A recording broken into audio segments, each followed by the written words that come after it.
G'day guys, well, we're pretty excited over here at Missing at Sea, and that's because we've received our largest batch of both ButterBalls and Haymaker jigs. Now we've had a lot of questions asking when should you use either one of these jigs. So I'm going to give you some insight now in terms of why you should use either one of these jigs.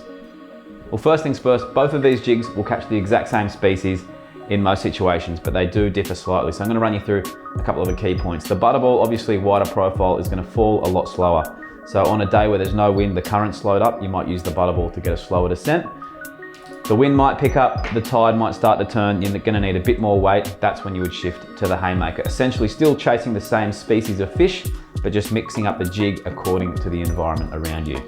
Now, a lot of the information that we can provide for you guys is because we've done a lot of trips over the years and we've done a lot of jigging. So sometimes it doesn't make sense. There's days where we've used 100-gram Haymakers in say 10 meters of water, and then all of a sudden you're in 50 meters of water, the tide has stopped, and using 65-gram ButterBalls. So our best recommendation is to make sure you have a wide range of sizes and shapes. So you really want to fill that wallet up so that you can kind of mix it up on the day and really, land those trophy fish, because not every day is the same on the water, and you really want to have a wide collection of different sizes and weights.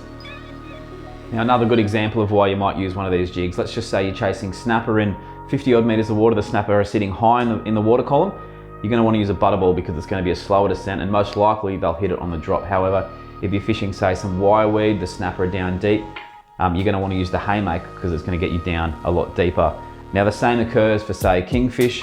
If the kingies are sitting right on the bottom, you might want to use a bigger knife jig, but if the kingies are sitting up high in the water column, you might want to use one of our 165 ButterBalls, because again, it's going to drift through those kingfish that are most likely feeding on a bait ball sitting higher, and that's going to give you a better chance because the deeper knife jigs are going to just scoot straight past. So you can kind of see the ButterBalls work great when you want a slower descent. The fish might be sitting up off the bottom, or if there's no wind, no current, and you want to chase say some trout or some pearl perch and you want to dangle it around the bottom, the ButterBall is going to sit around the bottom of the water column for longer when there's no wind or current.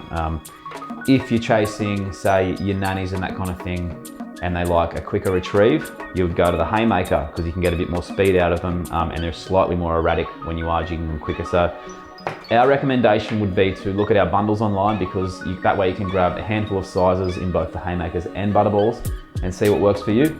But if you've got any questions, you can always send us a message on our socials, email, or give us a call. And hopefully that's answered a few questions for you guys.